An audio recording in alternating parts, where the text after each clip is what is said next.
ਸਤਿ ਸ਼੍ਰੀ ਅਕਾਲ ਜੀ, ਬਹੁਤ-ਬਹੁਤ ਸਵਾਗਤ। ਪ੍ਰੋਗਰਾਮ ਦੇਖ ਰਹੇ ਹੋ ਕਿੰਜਾਵਾ ਪ੍ਰਦੇਸ਼। ਸੋ ਅੱਜ ਦੇ ਸ਼ੋਅ ਦੇ ਵਿੱਚ ਇੱਕ ਵਾਰ ਫਿਰ ਤੋਂ ਪ੍ਰਦੇਸ਼ ਜਾਣ ਦੀ ਗੱਲ ਹੋਏਗੀ, ਸਾਡੇ ਸਟੂਡੈਂਟਸ ਦੀ ਗੱਲ ਹੋਏਗੀ। ਕਿਸ ਤਰ੍ਹਾਂ ਦੇ ਨਾਲ ਤੁਸੀਂ ਬਾਹਰ ਜਾ ਸਕਦੇ ਹੋ, ਕੀ ਪ੍ਰੋਸੀਜਰ ਰਹੇਗਾ, ਕੀ ਫਾਰਮੈਲਿਟੀਜ਼ ਰਹਿਣਗੀਆਂ, ਕੀ ਤੁਹਾਡਾ ਪ੍ਰੋਫਾਈਲ ਜਿਹੜਾ ਐਲੀਜੀਬਲ ਹੈਗਾ ਜਿਸ ਕੰਟਰੀ ਵਿੱਚ ਜਾਣ ਬਾਰੇ ਤੁਸੀਂ ਸੋਚ ਰਹੇ ਹੋ ਜਾਂ ਫਿਰ ਨਹੀਂ, ਜਾਂ ਕੰਟਰੀ ਚੇਂਜ ਕਰ ਲੈਣੀ ਚਾਹੀਦੀ ਹੈ ਜਾਂ ਪ੍ਰੋਫਾਈਲ ਦੇ ਵਿੱਚ ਥੋੜਾ ਬਹੁਤ ਅਪਡੇਟ ਕਰ ਲਈਏ ਤੇ ਅਸੀਂ ਉਸ ਕੰਟਰੀ ਦੇ ਵਿੱਚ ਜਾ ਸਕਦੇ ਹਾਂ।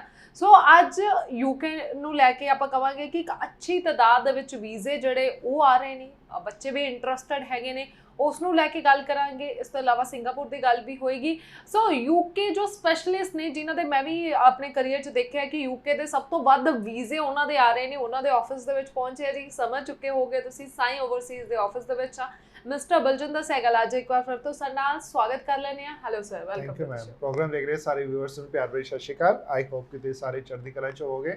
ਸੋ ਸਟੂਡੈਂਟਸ, ਸਵਾਲ ਮੈਂ ਵੀ ਪੁੱਛਾਂਗੀ, ਪਰ ਸਵਾਲ ਤੁਸੀਂ ਵੀ ਪੁੱਛਣੇ ਨੇ, ਜ਼ਰੂਰ ਪੁੱਛਣੇ ਨੇ। ਨੰਬਰ ਤੁਹਾਡੇ ਕੋਲ ਆ ਗਏ ਨੇ, ਇਹ ਜਿਹੜੇ ਨੀਚੇ ਨੰਬਰ ਫਲੈਸ਼ ਹੋ ਰਹੇ ਨੇ, ਇਹਨਾਂ ਤੇ ਕਾਲ ਕਰਨੀਆਂ ਨੇ। ਕੋਈ ਵੀ ਮਨ ਦਾ ਸਵਾਲ ਹੈਗਾ ਤੁਸੀਂ ਸਰ ਕੋਲੋਂ ਡਾਇਰੈਕਟ ਇਸ ਸ਼ੋਅ ਦੇ ਜ਼ਰੀਏ ਸੁਣ ਸਕਦੇ ਹੋ।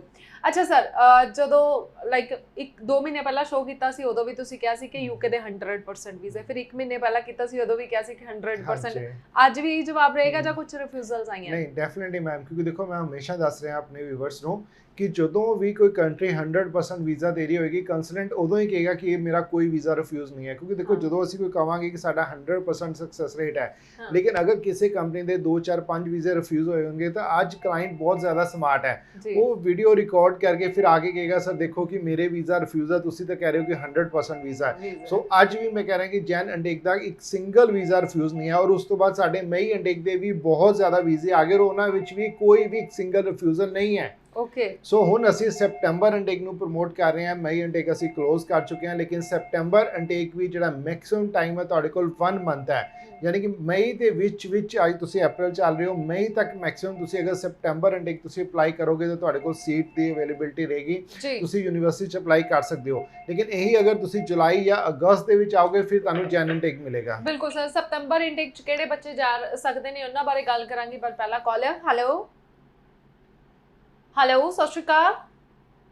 ਤੁਹਾਡੀ ਆਵਾਜ਼ ਨਹੀਂ ਪਹੁੰਚ ਰਹੀ ਜੀ ਸਾਡੇ ਤੱਕ, ਸੋ ਪਲੀਜ਼ ਦੁਬਾਰਾ ਕਾਲ ਬੈਕ ਕਰ ਸਕਦੇ ਹੋ। ਸੋ ਸਰ, ਸਤੰਬਰ ਇਨਟੇਕ ਸਮਾਂ ਬਹੁਤ ਘੱਟ, ਪਰ ਕਿਹੜੇ ਬੱਚੇ ਜਾ ਸਕਦੇ ਨੇ ਜੀ? ਜਿਹੜੇ ਬੱਚੇ ਦੇਖੋ 10+2 ਵਿਦਆਊਟ ਆਇਲਸ, ਵਿਦ ਆਇਲਸ, ਕਿਉਂਕਿ ਮੈਂ ਬਹੁਤ ਸਾਰੇ ਦੇਖ ਰਿਹਾ ਕਿ ਪ੍ਰੋਗਰਾਮ ਆ ਰਹੇ ਨੇ, ਬਾਕੀ ਵੱਖਰੇ ਵੱਖਰੇ ਕੰਸਲਟੈਂਟਸ ਹੈ, ਤਾਂ ਮੈਕਸਿਮਮ ਅੱਜ ਪੰਜਾਬ ਦੇ ਕੰਸਲਟੈਂਟਸ ਔਰ ਹਰਿਆਣਾ ਚੰਡੀਗੜ੍ਹ ਦੇ ਕੰਸਲਟੈਂਟਸ ਇਸ ਚੀਜ਼ ਨੂੰ ਪ੍ਰਮੋਟ ਕਰ ਰਹੇ ਕਿ ਵਿਦ ਆਇਲਸ ਹੀ ਯੂਕੇ ਦੇ ਵੀਜ਼ਾ ਆ ਰਹੇ ਨੇ, ਵਿਦਆਊਟ ਆਇਲਸ ਨਹੀਂ ਆ ਰਹੇ। ਲੇਕਿਨ ਇਹ ਗੱਲ ਠੀਕ ਨਹੀਂ ਹੈ। ਐਕਚੁਅਲੀ ਚ ਪ੍ਰੋਬਲਮ ਕੀ ਹੈ ਕਿ ਬਹੁਤ ਜ਼ਿਆਦਾ ਯੂਨੀਵਰਸਿਟੀਜ਼ ਜਿਹੜੇ ਕਿ ਪੰਜਾਬ ਦੇ ਬੱਚਿਆਂ ਨੂੰ ਵਿਦਆਊਟ ਆਇਲਸ ਅਸੈਪਟ ਨਹੀਂ ਕਰ ਰਹੇ, ਲੇਕਿਨ ਸਾਡੇ ਕੋਲ ਅੱਜ ਵੀ ਟਿਲ 2 ਤੋਂ 3 ਯੂਨੀਵਰਸਿਟੀਜ਼ ਦੀ ਆਪਸ਼ਨ ਹੈ ਜਿਹੜੇ ਬੱਚੇ ਵਿਦਆਊਟ ਆਇਲਸ 65% ਮਾਰਕਸ ਨੇ, ਜਿਹੜੇ ਬੱਚਿਆਂ ਦੇ ਇੰਗਲਿਸ਼ ਦੇ ਵਿੱਚ ਓਵਰਆਲ ਤੁਹਾਡੇ 60 ਜਾਂ 65% ਮਾਰਕਸ ਨੇ, ਓਵਰਆਲ ਇੰਗਲਿਸ਼ 65 ਹੈ, ਤੁਸੀਂ ਵਿਦਆਊਟ ਆਇਲਸ ਅਪਲਾਈ ਕਰ ਸਕਦੇ ਹੋ। ਤੁਹਾਡਾ ਗੈਪ ਜਿਹੜਾ ਕਿ 2 ਤੋਂ 3 ਸਾਲ ਦਾ ਹੈ, ਅਗਰ +2 ਦੀ ਤੁਹਾਡਾ ਗੈਪ 4 to 5 ਇਅਰਸ ਹੈ, ਤੁਹਾਡੇ 6 ਬੈਂਡ ਹੈ, ਤਦ ਵੀ ਸਾਈ ਓਵਰਸੀਜ਼ ਤੁਹਾਨੂੰ +2 ਦੇ ਵਿੱਚ ਹੀ, ਮੈਂ ਗ੍ਰੈਜੂਏਸ਼ਨ ਦੀ ਗੱਲ ਨਹੀਂ ਕਰ ਰਿਹਾ, +2 ਵਾਲੇ ਬੱਚਿਆਂ ਦਾ ਅਗਰ 4 to 5 ਇਅਰਸ ਦਾ ਗੈਪ ਹੈ ਲੇਕਿਨ ਤੁਹਾਡੇ ਕੋਲ ਆਇਲਸ ਹੈ ਤਾਂ ਡੈਫੀਨਿਟਲੀ ਤੁਹਾਨੂੰ ਅਸੀਂ ਵੀਜ਼ਾ ਲੈ ਕੇ ਦਾਂਗੇ। ਸੋ ਉਹਦੇ ਵਿੱਚ ਵੀ ਅਗਰ ਤੁਹਾਨੂੰ ਡਾਊਟ ਹੈ ਕਿ ਤੁਹਾਨੂੰ ਲੱਗਦਾ ਕਿ ਨਹੀਂ ਯਾਰ ਕਿ ਮੇਰਾ ਵੀਜ਼ਾ ਆਏਗਾ ਜਾਂ ਨਹੀਂ ਆਏਗਾ, ਗੈਪ ਦੀ ਕੀ ਪ੍ਰੋਬਲਮ ਆਏਗੀ ਜਾਂ ਗੈਪ ਹੋਣ ਕਰਕੇ ਮੇਰੀ ਰਿਫਿਊਜ਼ਲ ਆ ਸਕਦੀ ਹੈ, ਤਾਂ ਉਹਦੇ ਵਿੱਚ ਵੀ ਤੁਹਾਨੂੰ ਮੈਂ ਫੈਸਿਲਿਟੀ ਦੇ ਰਿਹਾ ਕਿ ਤੁਸੀਂ ਸਾਰੀ ਪੇਮੈਂਟ ਵੀਜ਼ਾ ਲੱਗਣ ਤੋਂ ਬਾਅਦ ਪੇ ਕਰਨੀ ਹੈ। ਜੀ ਸਰ, ਕਾਲਰ ਰਹਿਣੇ ਆ। ਹੈਲੋ, ਸਤਿ ਸ਼੍ਰੀ ਅਕਾਲ। ਸਤਿ ਸ਼੍ਰੀ ਅਕਾਲ ਜੀ ਮੈਮ, ਪ੍ਰੀਤਕੌਰ ਗੱਲ ਕਰ ਰਹੀ ਮੈਂ ਗੁਰਦਾਸਪੁਰ ਤੋਂ। ਦੱਸੋ ਪ੍ਰੀਤ, ਕੀ ਸਵਾਲ ਹੈ? ਐਕਚੁਅਲੀ ਮੈਂ ਇਹ ਕਨਫਰਮ ਕਰਨਾ ਸੀ ਕਿ ਮੇਰੀ ਕੈਨੇਡਾ ਦੀ ਰਿਫਿਊਜ਼ਲ ਲੱਗੀ ਹੈ, ਮੈਂ ਰੀਅਪਲਾਈ ਕਰ ਸਕਦੀ ਹਾਂ ਕੈਨੇਡਾ ਜੀ? ਕਿਉਂ ਰਿਫਿਊਜ਼ਲ ਆਈ ਸੀਗੀ ਕੈਨੇਡਾ ਦੀ, ਕਦੋਂ ਆਈ ਸੀ, ਕੀ ਪ੍ਰੋਫਾਈਲ ਹੈ ਤੁਹਾਡਾ? ਤੁਹਾਡਾ ਆਇਲਸ ਸਕੋਰ ਕੀ ਹੈ ਮੈਮ? ਆਇਲਸ ਸਕੋਰ ਮੇਰਾ ਹੈਗਾ ਸਰ 2 ਮੋਡਲ ਚੋਂ 5.5 ਹੈ, ਇੱਕ ਚੋਂ 6 ਹੈ ਔਰ 4 ਚੋਂ ਹੈਗਾ 6.5। ਦੇਖੋ ਇਹੀ ਪ੍ਰੋਬਲਮ ਹੈ, ਮੈਂ ਕਲੀਅਰ ਕਰ ਰਿਹਾ। ਕੈਨੇਡਾ ਦੀ ਰਿਫਿਊਜ਼ਲਸ ਬਹੁਤ ਮਾਰਕੀਟ ਵਿੱਚ ਬਹੁਤ ਰਿਫਿਊਜ਼ਲਸ ਆਈ ਹੈ, ਆਸਟ੍ਰੇਲੀਆ ਦੀ ਬਹੁਤ ਰਿਫਿਊਜ਼ਲਸ ਆਈ ਹੈ। ਰੀਜ਼ਨ ਬਿਹਾਈਂਡ ਕੀ ਹੈ ਕਿ ਬਹੁਤ ਸਾਰੇ ਕੰਸਲਟੈਂਟਸ ਵੱਖਰੇ ਵੱਖਰੇ ਐਕਸਕਿਊਜ਼ ਦੇ ਰਿਹਾ। ਕੋਈ ਕਹਿ ਰਿਹਾ ਕਿ ਤੁਸੀਂ SOP ਅੱਛੀ ਤਰ੍ਹਾਂ ਰੈਡੀ ਨਹੀਂ ਕੀਤੀ, ਦੈਨ ਤਾਂ ਤੁਹਾਡਾ ਰਿਫਿਊਜ਼ ਆ ਗਿਆ। ਕੋਈ ਕਹਿ ਰਿਹਾ ਕਿ ਤੁਹਾਡੇ 2 ਮੋਡਿਊਲ ਵਿੱਚ 5.5 ਬੈਂਡ ਸੀ, ਲੇਕਿਨ ਇਹੀ ਸਿਨੈਰੀਓ ਸੀ ਜਦੋਂ ਵੀਜ਼ਾ ਵੀ ਲੱਗ ਰਹੇ ਸੀ। ਸੋ ਰੀਜ਼ਨ ਬਿਹਾਈਂਡ ਕੀ ਹੈ ਕਿ ਅੱਜ ਕੈਨੇਡਾ ਦੇ ਵਿੱਚ ਬਹੁਤ ਜ਼ਿਆਦਾ ਬੱਚਾ ਚਲਾ ਗਿਆ। ਆਸਟ੍ਰੇਲੀਆ ਦੇ ਵੀਜ਼ਾ ਕਿਉਂ ਰਿਫਿਊਜ਼ ਹੋ ਰਹੇ ਨੇ? ਕਿਉਂਕਿ ਮੈਂ ਆਪਾਂ ਆਫ ਦਾ ਰਿਕਾਰਡ ਕਾਫੀ ਵਾਰੀ ਗੱਲ ਕਰਦੇ ਹਾਂ, ਜਦੋਂ ਵੀ ਮੈਮ ਸ਼ੂਟ ਤੇ ਆਉਂਦੇ ਆ ਤਾਂ ਹਮੇਸ਼ਾ ਡਿਸਕਸ਼ਨ ਹੁੰਦੀ ਹੈ ਕਿ ਆਸਟ੍ਰੇਲੀਆ ਦਾ ਸਰ ਕੀ ਸਕਸੈਸ ਰੇਟ ਚੱਲ ਰਿਹਾ। ਸੋ ਮੈਂ ਤੁਹਾਨੂੰ ਦੱਸ ਰਿਹਾ ਸੀ ਮੈਮ ਨੂੰ ਕਿ ਹਰਿਆਣਾ ਵਾਲੇ ਸਾਈਡ ਦੇ ਕੁਝ ਕੰਸਲਟੈਂਟਸ ਨੇ ਬਹੁਤ ਜ਼ਿਆਦਾ ਫੇਕ ਆਇਲਸ, PET ਔਰ ਬੱਚਿਆਂ ਦੇ ਫੰਡਸ ਤੱਕ ਫੇਕ ਲਗਾਏ। ਲੇਕਿਨ ਸਟਾਰਟਿੰਗ ਦੇ ਵਿੱਚ ਹਮੇਸ਼ਾ ਜਦੋਂ ਮੈਂ ਕਹਿੰਦਾ ਕਿ ਕੋਈ ਕੰਟਰੀ ਸਟਾਰਟ ਹੁੰਦੀ ਹੈ ਤਾਂ ਵੀਜ਼ਾ ਆਫਿਸਰ ਬੜੇ ਰਿਲੈਕਸ ਹੋ ਕੇ ਵੀਜ਼ਾ ਅਪਰੂਵ ਕਰਦੇ ਨੇ। ਲੇਕਿਨ ਜਦੋਂ ਉਹਨਾਂ ਨੇ ਦੇਖਿਆ ਕਿ ਬਹੁਤ ਜ਼ਿਆਦਾ ਕੇਸਿਸ ਆ ਰਹੇ ਨੇ, ਜਦੋਂ ਉਹਨਾਂ ਨੇ ਬਰੀਫ ਵਿੱਚ ਚੈਕਿੰਗ ਕੀਤੀ ਤਾਂ ਪਤਾ ਲੱਗਿਆ ਕਿ ਬੱਚਿਆਂ ਦੇ ਆਇਲ ਸਕੋਰ ਤੱਕ ਵੀ ਫੇਕ ਜਾਲੀ ਲਗਾ ਕੇ ਕੰਸਲਟੈਂਟ ਵੱਲੋਂ ਦਿੱਤੇ ਜਾ ਰਹੇ ਨੇ। ਸੋ ਜਿਹੜੇ ਬੱਚਿਆਂ ਦੇ ਵੀਜ਼ਾ ਅਪਰੂਵ ਵੀ ਹੋਏ ਸੀ ਉਹ ਵੀ ਉਹਨਾਂ ਨੇ ਰੀਚੈਕ ਕਰਕੇ ਬੱਚੇ ਉੱਥੇ ਡਿਪੋਰਟ ਕੀਤੇ। ਸੋ ਉਹੀ ਰੀਜ਼ਨ ਹੈ ਕਿ ਅੱਜ ਹਰਿਆਣਾ ਦੀ ਗਲਤੀ ਕਰਕੇ ਪੰਜਾਬ ਦੇ ਕੇਸਿਸ ਵੀ ਰਿਫਿਊਜ਼ ਹੋ ਰਹੇ ਨੇ। ਸੋ ਮੈਂ ਇੱਕ ਤਾਂ ਮੈਸੇਜ ਵੀ ਦੇਣਾ ਚਾਹਾਂਗਾ ਕਿ ਆਪਣੇ ਸਾਰੇ ਕੰਸਲਟੈਂਟਸ ਆਪਣੇ ਬ੍ਰਦਰ ਨੂੰ ਵੀ ਕਿ ਆਪਾਂ ਜੈਨੂਇਨ ਵੇ ਦੇ ਨਾਲ ਕੰਮ ਕਰੀਏ। ਅਗਰ ਅਸੀਂ ਜੈਨੂਇਨ ਵੇ ਦੇ ਨਾਲ ਕਰਾਂਗੇ ਤਾਂ ਆਸਟ੍ਰੇਲੀਆ, ਕੈਨੇਡਾ, UK, ਨਿਊਜ਼ੀਲੈਂਡ ਦਿੰਦੀ ਕੰਟਰੀ ਵੀਜ਼ਾ ਦਿੰਦੀ ਰਹੇਗੀ। ਲੇਕਿਨ ਅਸੀਂ ਇਹ ਕੋਸ਼ਿਸ਼ ਨਾ ਕਰੀਏ ਕਿ ਅਸੀਂ ਥੋੜੇ ਟਾਈਮ ਦੇ ਵਿੱਚ ਕੋਈ ਫੇਕ ਡਾਕੂਮੈਂਟ ਲਗਾ ਕੇ ਬਹੁਤ ਜਲਦੀ ਵੀਜ਼ਾ ਅਪਰੂਵ ਕਰਵਾ ਲਈਏ। ਲੇਕਿਨ ਦੇਖੋ ਉਹੀ ਇਹ ਕੰਸਲਟੈਂਟਸ ਵਾਸਤੇ ਲੈਸਨ ਵੀ ਹੈ ਕਿ ਜਿਨ੍ਹਾਂ ਨੇ ਇਹ ਕੰਮ ਕਰਕੇ ਬੱਚਿਆਂ ਦੇ ਜ਼ਰੂਰ ਮੈਂ ਕਹਾਂਗਾ, ਚਾਹੇ ਤੁਸੀਂ ਵੀਜ਼ਾ ਲਗਵਾ ਕੇ ਦਿੱਤਾ, ਚਾਹੇ ਤੁਸੀਂ ਉਹਨਾਂ ਦੀ ਲਾਈਫ ਬਣਾਈ, ਚਾਹੇ ਤੁਸੀਂ ਪੈਸਾ ਅਰਨ ਕੀਤਾ, ਲੇਕਿਨ ਅੱਜ ਉਹ ਬੱਚੇ ਟਿਲ ਜਦੋਂ ਵਾਪਸ ਆਏ ਤੇ ਮੈਨੂੰ ਪਤਾ ਹੈ ਕਿ ਅੱਜ ਦੀ ਡੇਟ ਵਿੱਚ ਕੋਈ ਬੱਚਾ ਐਸਾ ਨਹੀਂ ਹੈ ਮੈਡਮ ਕਿ ਜਿਹੜਾ ਉੱਥੋਂ ਵਾਪਸ ਆਏਗਾ ਤੇ ਕੰਸਲਟੈਂਟ ਤੋਂ ਆ ਕੇ ਮੇਰੇ ਆਪਣੇ ਪੈਸੇ ਦੀ ਡਿਮਾਂਡ ਨਾ ਕਰੇਗਾ। ਡੈਫੀਨੇਟਲੀ ਕਰੇਗਾ, ਲੇਕਿਨ ਉੱਥੋਂ ਯੂਨੀਵਰਸਿਟੀ ਤੋਂ ਅੰਬੈਸੀ ਫੀਸ, ਯੂਨੀਵਰਸਿਟੀ ਦੀ ਫੀਸ, ਕੋਈ ਪੈਸਾ ਵਾਪਸ ਨਹੀਂ ਆਏਗਾ। ਤਾਂ ਉਹਦਾ ਕਿਤੇ ਨਾ ਕਿਤੇ ਹਰਜਾਨਾ ਬੱਚੇ ਨੂੰ ਔਰ ਕੰਸਲਟੈਂਟ ਨੂੰ ਭੁਗਤਣਾ ਹੀ ਪਏਗਾ। ਸੋ ਦੈਟਸ ਵਾਈ ਕਿ ਆਪਾਂ ਜੈਨੂਇਨ ਵੇ ਦੇ ਨਾਲ ਕੰਮ ਕਰੀਏ। ਬਹੁਤ ਅੱਛੀ ਇੰਡਸਟਰੀ ਹੈ, ਬਹੁਤ ਟਾਈਮ ਤੋਂ ਵੀਜ਼ੇ ਆ ਰਹੇ ਨੇ। ਪਿਛਲੇ ਅਗਰ ਮੈਂ ਗੱਲ ਕਰਾਂ 2006-07 ਤੋਂ ਜਦੋਂ ਸਾਡੀ ਕੰਪਨੀ ਸਟਾਰਟ ਹੋਈ ਹੈ ਟਿਲ ਅੱਜ ਤੱਕ ਮੈਂ ਦੇਖ ਰਿਹਾ ਕਦੀ ਕੋਈ ਕੰਟਰੀ ਸਟਿਕਡ ਹੁੰਦੀ ਹੈ ਤੇ ਕਦੀ ਕੋਈ ਕੰਟਰੀ ਲੀਨੀਅਟ ਹੁੰਦੀ ਹੈ। ਤਾਂ ਬਿਜ਼ਨਸ ਹਮੇਸ਼ਾ ਬਹੁਤ ਅੱਛਾ ਚੱਲਦਾ ਅਗਰ ਤੁਸੀਂ ਪ੍ਰੋਪਰ ਵੇ ਦੇ ਨਾਲ ਕਰਦੇ ਹੋ। ਸੋ ਅੱਜ ਅਗਰ ਮੈਂ UK ਦੀ ਗੱਲ ਕਰ ਰਿਹਾ, ਆਸਟ੍ਰੇਲੀਆ ਨੂੰ ਤਾਂ ਅਸੀਂ ਸਟਿਕਡ ਆਲਰੇਡੀ ਕਰ ਹੀ ਚੁੱਕੇ ਹਾਂ ਕਿ ਫੇਕ ਡਾਕੂਮੈਂਟ ਲਗਾ ਕੇ। ਤਾਂ ਮੈਂ ਕਹਾਂਗਾ ਜ਼ਰੂਰ UK ਜਿੱਦਾਂ ਬਹੁਤ ਸਮੂਥ ਚੱਲ ਰਿਹਾ ਤੇ ਇਹਨੂੰ ਇਸ ਤਰ੍ਹਾਂ ਹੀ ਅਸੀਂ ਸਮੂਥ ਚਲਾਈਏ, ਜੈਨੂਇਨ ਵੇ ਦੇ ਨਾਲ ਫਾਈਲ ਲਗਾਈਏ। ਕੋਈ ਬੱਚੇ ਦੇ ਆਇਲਸ ਦੇ 65% ਸੌਰੀ ਬੱਚੇ ਦੇ ਇੰਗਲਿਸ਼ ਦੇ ਵਿੱਚ ਅਗਰ 65% ਮਾਰਕਸ ਨਹੀਂ ਹੈ तो उन्होंने चेंज करके असी कुछ गलत ना करिए। बच्चे को यही गाइड करिए कि अगर तेरे 40, 50, 60% मार्क्स है तो UK जा सकता है, लेकिन तू आयल्स कर, PT कर। अगर 2 मंथ बच्चा लगाएगा आयल्स लेगा तो सानू भी कितने कितने डर नहीं होएगा कि कितने फाइल साड़ी पकड़ी ना जाए, कोई प्रॉब्लम आ जाए। क्योंकि जी कंट्रीज़ ने अगर मैं UK की गल करा, कैनेडा की गल करा तो सीधी एजेंट के खिलाफ अगर तुम कोई फेक डॉक्यूमेंट लगाते हो तो सीधी FIR करवाती है। सो जैनुअन वे दे नाल काम करो ताकि किसी को भी कोई प्रॉब्लम फेस ना करनी पए। बिल्कुल जी, 50,000 ਲੱਖ 25,000 ਦੇ ਲਾਲਚ ਪਿੱਛੇ ਜਿਹੜੇ ਬੱਚੇ ਦੀ ਪ੍ਰੋਫਾਈਲ ਲਗਾਈ ਉਹ ਤਾਂ ਖਰਾਬ ਹੁੰਦਾ, ਪਰ ਉਸਦੇ ਪਿੱਛੇ ਹੁਣ ਆਸਟ੍ਰੇਲੀਆ ਬਹੁਤ ਬੱਚਿਆਂ ਨੇ ਜਾਣਾ ਸੀ, ਕੋਈ ਅਪਲਾਈ ਨਹੀਂ ਕਰ ਰਿਹਾ ਡਰ ਦੇ ਮਾਰੇ। ਸੋ ਬਾਕੀ ਬੱਚੇ ਜਿਹੜੇ ਤੁਹਾਡੇ ਨਾਲ ਮੈਡਮ ਕੀ ਹੋਇਆ ਕਿ ਜੈਨੂਇਨ ਫਾਈਲਸ ਵੀ ਜਿਹੜੇ ਬੱਚਿਆਂ ਦੇ ਜੈਨੂਇਨ ਫੰਡ ਸੀ, ਜੈਨੂਇਨ ਆਇਲਸ, ਸਾਰਾ ਕੁਝ ਜੈਨੂਇਨ ਬੱਚੇ ਦੇ ਡਾਕੂਮੈਂਟ ਸੀ, ਉਹ ਵੀ ਬੱਚਿਆਂ ਦੇ ਰਿਫਿਊਜ਼ਲਸ ਆਈਆਂ। ਕਿਉਂਕਿ ਐਮਬੈਸੀ ਬੇਸ ਉਸ ਨਜ਼ਰੀਏ ਨਾਲ ਦੇਖਦੀ ਹੈ ਕਿ ਅਗਰ ਹਰਿਆਣਾ ਪੰਜਾਬ ਦੇ ਬੱਚੇ ਆ, ਯੂਨੀਵਰਸਿਟੀਜ਼ ਬਹੁਤ ਜ਼ਿਆਦਾ ਡਰ ਜਾਂਦੀਆਂ ਪੰਜਾਬ ਹਰਿਆਣਾ ਤੋਂ। ਇਹੀ ਰੀਜ਼ਨ ਹੈ ਕਿ ਆਸਟ੍ਰੇਲੀਆ ਦੇ ਵੀ ਅੱਜ ਕਈ ਯੂਨੀਵਰਸਿਟੀਜ਼ ਨੇ ਪੰਜਾਬ ਹਰਿਆਣਾ ਨੂੰ ਬਲੈਕਲਿਸਟ ਕਰਤਾ, ਨਹੀਂ ਐਕਸੈਪਟ ਕਰ ਰਹੀਆਂ। ਟਿਲ UK ਦੀ ਵੀ ਕਾਫੀ ਜ਼ਿਆਦਾ ਯੂਨੀਵਰਸਿਟੀਜ਼ ਨੇ ਜਿਹੜੇ ਕਿ ਪੰਜਾਬ ਦੇ ਬੱਚਿਆਂ ਨੂੰ ਐਕਸੈਪਟ ਨਹੀਂ ਕਰ ਰਹੇ ਜੀ। ਸਰ ਕਾਲਰ ਲੈਣੇ ਆਪਾਂ ਫਿਲਹਾਲ। ਹੈਲੋ, ਸਤਿ ਸ਼੍ਰੀ ਅਕਾਲ। ਸਤਿ ਸ਼੍ਰੀ ਅਕਾਲ ਜੀ, ਤੁਹਾਡਾ ਲਾਈਵ ਪ੍ਰੋਗਰਾਮ ਦੇਖ ਰਹੀ ਹਾਂ, ਮੇਰੀ ਸਰ ਨਾਲ ਗੱਲ ਹੋ ਸਕਦੀ? ਬਿਲਕੁਲ ਜੀ, ਕਰੋ ਜੀ। ਕੀ ਨਾਮ ਹੈ ਤੁਹਾਡਾ? Definitely ma'am. ਹਾਂਜੀ, ਸਤਿ ਸ਼੍ਰੀ ਅਕਾਲ ਮੈਮ। ਕੌਰ ਗੱਲ ਕਰ ਰਹੀ ਹਾਂ ਠੇਕਾ ਤੋਂ। ਹਾਂਜੀ ਬੋਲੀਏ ਮੈਮ। ਮੈਂ ਸਰ ਆਪਣੀ ਬੇਟੀ ਵਾਸਤੇ ਕਨਫਰਮ ਕਰਨਾ ਸੀਗਾ ਤੁਹਾਡੇ ਕੋਲ ਜੀ। ਕੀ ਕੁਆਲੀਫਿਕੇਸ਼ਨ ਹੈ ਤੁਹਾਡੀ ਬੇਟੀ ਦੀ? ਮੈਂ 2013 ਕੀਤੀ ਹੈ, ਵੀਜ਼ਾ ਸੈਂਟ ਤੇ ਵਿਦਆਊਟ ਐਮ ਜਾਣਾ ਚਾਹਦੀ ਸੀ ਕਿ UK ਆਫਟਰ ਵੀਜ਼ਾ ਕੋਈ ਹੈ? ਮੈਂ 2013 ਪਾਸ ਆਊਟ ਹੈ। ਹਾਂਜੀ। +2? ਹਾਂਜੀ। ਉਸ ਤੋਂ ਬਾਅਦ ਕੁਝ ਨਹੀਂ ਕੀਤਾ ਬੇਟੀ ਨੇ? ਕੋਈ ਜੌਬ ਕੀਤੀ ਹੈ? ਨਹੀਂ, ਜੌਬ ਵੀ ਨਹੀਂ ਕੀਤੀ। ਓਕੇ, ਠੀਕ ਹੈ ਜੀ। ਸੋ ਦੇਖੋ ਇਸ ਤਰ੍ਹਾਂ ਦੀ ਫਾਈਲਸ ਹਮੇਸ਼ਾ ਮੈਂ ਬਹੁਤ ਟਾਈਮ ਤੋਂ ਦੱਸ ਰਿਹਾ, ਫਿਰ ਵੀ ਚਲੋ ਕਈ ਪੇਰੈਂਟਸ ਨੂੰ ਹੁੰਦਾ ਹੀ ਹੈ ਕਿ ਐਗਜ਼ੈਕਟਲੀ ਕਿ ਹਾਂ ਕਿ ਸ਼ਾਇਦ ਕੋਈ ਆਪਸ਼ਨ ਨਹੀਂ ਹੈ ਮਾਰਕੀਟ 'ਚ ਜਾਂ ਕਿਸੇ ਕੰਸਲਟੈਂਟ ਤੋਂ ਹੋਏ। ਇਹ ਤਾਂ ਮੈਨੂੰ ਇੱਕ ਚੀਜ਼ ਮੈਡਮ ਯਾਦ ਆ ਗਈ ਬਹੁਤ ਪੁਰਾਣੀ, ਆਈ ਥਿੰਕ 2010 ਦੇ ਕਰੀਬ ਮੈਨੂੰ ਯਾਦ ਹੈ ਕਿ ਉਦੋਂ ਕਈ ਵਾਰੀ ਸਮਟਾਈਮ ਕਿ ਜਦੋਂ ਸਟਾਰਟ ਕੀਤਾ ਸੀ ਬਿਜ਼ਨਸ ਤੇ ਕਈ ਵਾਰੀ ਕਾਲਸ ਮੈਂ ਵੀ ਅਟੈਂਡ ਕਰਦਾ ਹੁੰਦਾ ਸੀ, ਜਿਹੜੇ ਕਿ ਨਿਊਜ਼ਪੇਪਰ ਦੀ ਐਡ ਤੇ ਕਈ ਵਾਰੀ ਕਾਲਸ ਆਉਣੀਆਂ। ਤੇ ਇੱਕ ਵਾਰੀ ਮੈਨੂੰ ਯਾਦ ਹੈ ਇੱਕ ਲੇਡੀ ਦਾ ਫੋਨ ਆਇਆ ਸੀ ਕਿ ਮੈਂ ਆਪਣੇ ਬੱਚੇ ਨੂੰ ਆਸਟ੍ਰੇਲੀਆ ਭੇਜਣਾ ਚਾਹੁੰਦੀ ਹਾਂ। ਤੇ ਬੱਚੇ ਦੀ ਪ੍ਰੋਫਾਈਲ ਮੈਨੂੰ ਜਿੱਥੇ ਰਫਲੀ ਕੋਈ ਕੁਝ ਆਈਡੀਆ ਕਿ ਉਹ ਬੱਚਾ ਐਲੀਜੀਬਲ ਨਹੀਂ ਸੀ, ਕਾਫੀ ਜ਼ਿਆਦਾ ਗੈਪ ਸੀ, ਕੁਆਲੀਫਿਕੇਸ਼ਨ ਵੀ 10th ਸੀ ਬੱਚੇ ਦੀ। ਤੇ ਮੈਂ ਉਹਨਾਂ ਨੂੰ ਉਹਦੇ ਮਦਰ ਨੂੰ ਕਿਹਾ ਕਿ ਨਹੀਂ ਤੁਹਾਡਾ ਬੱਚਾ ਐਲੀਜੀਬਲ ਨਹੀਂ ਹੈ, ਉਹ ਨਹੀਂ ਕਰ ਸਕਦਾ, ਆਪਣਾ ਅਪਲਾਈ ਨਹੀਂ ਕਰ ਸਕਦਾ, ਉਹਦਾ ਵੀਜ਼ਾ ਨਹੀਂ ਲੱਗੇਗਾ। ਤੇ ਉਹਦੇ ਮਦਰ ਦੀ ਵਰਡਿੰਗ ਸੀ ਤੂੰ ਕਿੱਦਾਂ ਦਾ ਏਜੰਟ ਹੈ। ਸੋ ਕਿਤੇ ਨਾ ਕੋਈ ਰੀਜ਼ਨ ਇਹ ਹੈ ਕਿ ਉਹ ਆਪਣੇ ਪਿੰਡ ਦੇ ਨਾ ਅੱਜ ਬਜ਼ੁਰਗਾਂ ਨੂੰ ਵੀ ਇਹ ਲੱਗਦਾ ਕਿ ਜਾਂ ਕਿ ਉਹਦੇ ਪੇਰੈਂਟਸ ਨੂੰ ਵੀ ਇਹ ਲੱਗਦਾ ਕਿ ਠੀਕ ਹੈ ਕਿ ਗੈਪ ਬਹੁਤ ਜ਼ਿਆਦਾ, ਸ਼ਾਇਦ ਕੋਈ ਆਪਸ਼ਨ ਹੋਵੇਗੀ। ਲੇਕਿਨ ਸਟੱਡੀ ਵੀਜ਼ਾ ਇੱਕ ਜੈਨੂਇਨ ਵੇ ਦਾ, ਇਹ ਕੋਈ ਡੋਂਕੇ ਵਗੈਰਾ ਜਾਂ ਕੋਈ ਬਾਰਡਰ ਪਾਸ ਕਰਾਉਣ ਵਾਲੀ ਚੀਜ਼ ਨਹੀਂ ਹੈ ਜਿਹਦੇ ਵਿੱਚ ਤੁਸੀਂ ਕਹੋ ਕਿ ਬੱਚੇ ਦਾ ਇੰਨਾ ਗੈਪ ਹੈ ਜਾਂ ਕੋਈ ਕੰਸਲਟੈਂਟ ਤੁਹਾਡੀ ਕੋਈ ਹੈਲਪ ਕਰ ਦੇਗਾ ਕੁਝ ਗਲਤ ਕਰਕੇ, ਤਾਂ ਉਹਦੇ 'ਚ ਕੋਈ ਬੈਨੀਫਿਟ ਨਹੀਂ ਹੈ। ਹੋ ਸਕਦਾ ਮਾਰਕੀਟ ਵਿੱਚ ਕੋਈ ਨਾ ਕੋਈ ਤੁਹਾਨੂੰ ਗਾਈਡ ਕਰੇ ਕਿ ਮੈਂ ਇਹ ਚੀਜ਼ ਕਰਾ ਦਾਂਗਾ, ਮੈਂ ਗ੍ਰੈਜੂਏਸ਼ਨ ਬਣਾ ਦਾਂਗਾ, ਮੈਂ ਡਿਪਲੋਮੇ ਲਗਾ ਦਾਂਗਾ, ਲੇਕਿਨ ਉਹਦਾ ਬੈਨੀਫਿਟ ਨਹੀਂ ਹੈ ਕਿਉਂਕਿ ਬੱਚਾ ਉੱਥੇ ਜਾ ਕੇ ਜਿਹੜਾ ਸਟੱਡੀ 'ਚ ਇੰਨਾ ਜ਼ਿਆਦਾ ਗੈਪ ਹੈ ਉਹ ਸਟੱਡੀ ਕੰਟੀਨਿਊ ਨਹੀਂ ਕਰ ਪਾਏਗਾ, ਤਾਂ ਉਹ ਬੈਨੀਫਿਟ ਨਹੀਂ ਹੈ। ਆਫਟਰ ਉਹ 2-3-4 ਸਾਲ ਬਾਅਦ ਵਾਪਸ ਹੀ ਆਏਗਾ। ਸੋ ਬਜਾਏ ਇਹਦੇ ਬੈਨੀਫਿਟ ਇਹ ਹੈ ਕਿ ਬੱਚਾ ਇੱਥੇ ਰਹਿ ਕੇ ਜਾਂ ਫਿਰ ਅਗਰ ਅਬਰੋਡ ਜਾਣਾ ਹੀ ਹੈ ਤੇ ਪਹਿਲੇ ਮੈਂ ਕਹਾਂਗਾ ਆਪਣੇ ਆਇਲਸ ਕਰੇ, ਆਇਲਸ ਕਰਕੇ ਆਪਣੇ ਕਮਿਊਨੀਕੇਸ਼ਨ ਸਕਿੱਲ ਇੰਪਰੂਵ ਕਰੇ, ਫਿਰ ਉਹਦੇ ਅਕੋਰਡਿੰਗ ਦੇਖੀ ਕਿ ਉਹਦੇ ਵਾਸਤੇ ਕਿਹੜੀ ਕੰਟਰੀ ਬੈਸਟ ਹੈ, ਤੇ ਫਿਰ ਮੇਰੇ ਅਕੋਰਡਿੰਗ ਤਾਂ ਬੈਟਰ ਐਡਵਾਈਸ ਹੈ ਤੁਹਾਡੇ ਲਈ। ਬਿਲਕੁਲ ਜੀ। ਅੱਛਾ ਸਰ, ਇਦਾਂ ਦੇ ਪ੍ਰੋਵਾਈਡ ਸਿੰਗਾਪੁਰ ਥਰੂ ਵੀ ਜਾ ਸਕਦੇ ਹੈ? ਡੈਫੀਨੇਟਲੀ, ਦੇਖੋ ਮੈਂ ਉਹੀ ਕਹਿ ਰਿਹਾ ਕਿ ਆਪਣੇ ਉਹਨੂੰ ਇੰਪਰੂਵ ਕਰੋ। ਤੁਸੀਂ ਅਗਰ ਇਹ ਚਾਹ ਰਹੇ ਹੋ ਕਿ ਹਾਂ ਕਿ ਮੈਂ ਬਾਹਰ ਹੀ ਜਾਣਾ, ਕਿਉਂਕਿ ਬਹੁਤ ਸਾਰੇ ਬੱਚਿਆਂ ਨੂੰ ਇਹ ਹੁੰਦਾ ਹੈ, ਔਰ ਇਹ ਰਿਐਲਿਟੀ ਵੀ ਹੈ ਕਿ ਜਦੋਂ ਬੱਚੇ ਦੇ ਮਾਈਂਡ 'ਚ ਇੱਕ ਚੀਜ਼ ਆ ਜਾਂਦੀ ਹੈ ਨਾ ਕਿ ਮੈਂ ਅਬਰੋਡ ਹੀ ਜਾਣਾ ਹੈ, ਚਾਹੇ ਉਹਨੂੰ ਇੱਥੇ ਸਟੱਡੀ ਦੇ ਵਿੱਚ 10 ਸਾਲ ਦਾ ਗੈਪ ਹੈ, ਕੋਈ ਛੋਟਾ ਮੋਟਾ ਬਿਜ਼ਨਸ ਵੀ ਕਰਦਾ ਹੋਏਗਾ ਨਾ, ਤਦ ਵੀ ਉਹਨੂੰ ਕੋਈ ਆਪਸ਼ਨ ਮਿਲੇਗੀ, ਕੋਈ ਕੰਸਲਟੈਂਟ ਮਿਲੇਗਾ, ਕੋਈ ਨੋਨ ਮਿਲੇਗਾ ਜਿਹਨੂੰ ਥੋੜੀ ਨੌਲੇਜ ਹੋਏਗੀ, ਤਾਂ ਇਹ ਕਹੇਗਾ ਯਾਰ ਮੇਰਾ ਵੀ ਕਿਤੇ ਬਾਹਰ ਦਾ ਬਣਾ ਦਿਓ, ਮੈਂ ਬਾਹਰ ਹੀ ਜਾਣਾ ਚਾਹੁੰਦਾ। ਕਿ ਉਹਦੇ ਪਿੱਛੇ ਰੀਜ਼ਨ ਕੀ ਹੈ ਕਿ ਉਹ ਇੰਡੀਆ 'ਚ ਰਹਿ ਕੇ ਕਦੀ ਆਪਣੇ 100% ਐਫਰਟਸ ਲਗਾਉਂਦਾ ਹੀ ਨਹੀਂ ਸਕਸੈਸ ਹੋਣ ਦੇ। ਉਹ ਆਪਣੇ ਕੰਫਰਟ ਜ਼ੋਨ ਤੋਂ ਕਦੀ ਬਾਹਰ ਹੀ ਨਹੀਂ ਆਉਂਦਾ। ਉਹ ਬਸ ਉਹਨਾਂ ਕੋ ਬਿਜ਼ਨਸ ਕਰੇਗਾ, ਹਮੇਸ਼ਾ ਹੀ ਸੋਚਦਾ ਰਹੇਗਾ ਕਿ ਮੈਂ ਬਾਹਰ ਜਾਣਾ, ਮੈਂ ਬਾਹਰ ਜਾਣਾ, ਬਾਹਰ ਜਾਣਾ, ਲੇਕਿਨ ਬਾਹਰ ਕਰਨ ਨਾਲ ਤੁਸੀਂ ਬਾਹਰ ਨਹੀਂ ਪਹੁੰਚ ਜਾਣਾ, ਉਹਦੇ ਵਾਸਤੇ ਤੁਹਾਨੂੰ ਐਫਰਟਸ ਕਰਨੇ ਪੈਣੇ ਆ।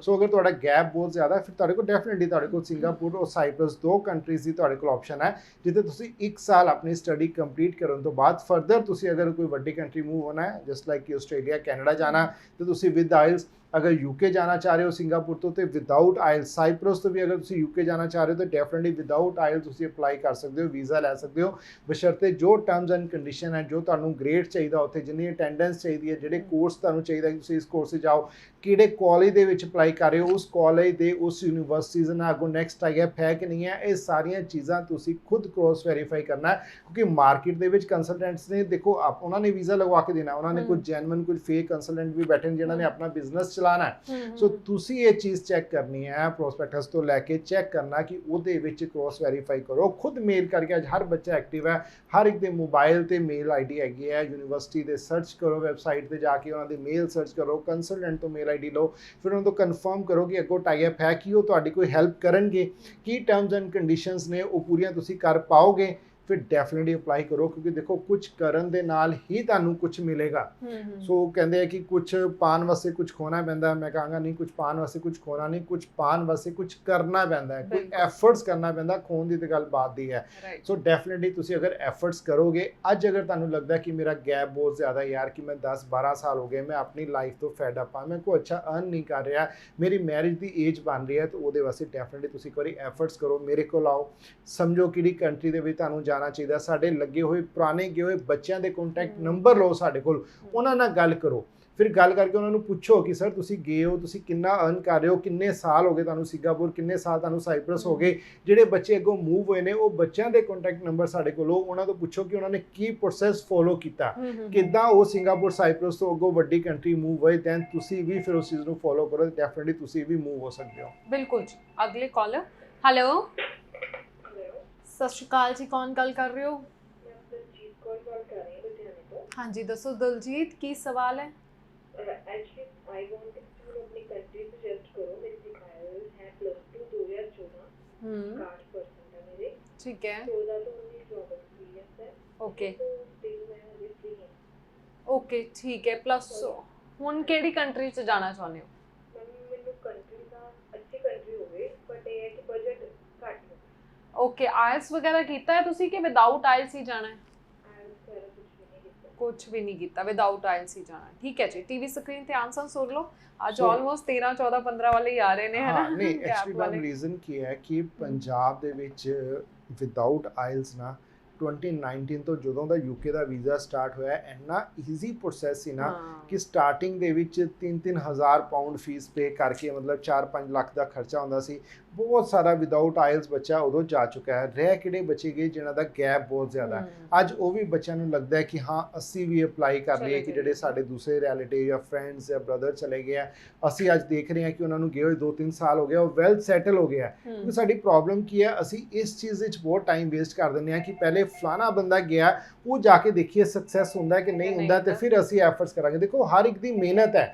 ਹੋ ਸਕਦਾ ਹੈ ਜਿਹੜਾ ਬੱਚਾ ਉੱਥੇ ਜਾ ਕੇ ਸਕਸੈਸ ਹੋਇਆ ਹੋਵੇ ਉਸ ਕੰਟਰੀ ਤੁਸੀਂ ਨਾ ਹੋ ਪਾਵੋ, ਕਿਉਂਕਿ ਉਹਨੇ ਕੀ ਪ੍ਰੋਸੈਸ ਫੋਲੋ ਕੀਤਾ, ਉਹ ਕਿੰਨਾ ਹਾਰਡ ਵਰਕਰ ਸੀ। ਅੱਜ ਹਰ ਕੋਈ ਅਗਰ ਮੈਂ ਕਹਾਂ ਵਿਰਾਟ ਕੋਹਲੀ ਸਚਿਨ ਤੰਦੂਲਕਰ ਨਹੀਂ ਬਣ ਗਿਆ, ਕੋਈ ਰਾਹੁਲ ਦ੍ਰੇਵਿਡ ਵੀ ਬਣਿਆ, ਕੋਈ ਹੋਰ ਵੀ ਪਲੇਅਰ ਰਿਹਾ ਕਿ ਜਿਹੜਾ ਬਹੁਤ ਅੱਛਾ ਪਰਫਾਰਮ ਨਹੀਂ ਕਰ ਪਾਇਆ। ਸੋ ਹਰ ਇੱਕ ਦੀ ਆਪਣੀ ਇੰਡੀਵਿਜੂਅਲ ਮਿਹਨਤ, ਇੰਡੀਵਿਜੂਅਲ ਐਫਰਟਸ ਹੈ। ਸੋ ਤੁਸੀਂ ਕਿੰਨੇ ਐਫਰਟਸ ਕਰ ਰਹੇ ਹੋ, ਕਿੰਨੇ ਪੋਜ਼ਿਟਿਵ ਹੋ। ਸੋ ਆਪਣੇ ਆਪ ਨੂੰ ਦੇਖੋ ਯਾਰ ਕਿ ਮੇਰਾ ਇੰਨਾ ਗੈਪ ਹੈ, ਅਗਰ ਮੈਂ ਬਾਹਰ ਜਾਣਾ ਵਾਕਈ ਉੱਥੇ ਜਾ ਕੇ ਮੈਂ ਸਟਰਗਲ ਕਰ ਸਕਦਾ।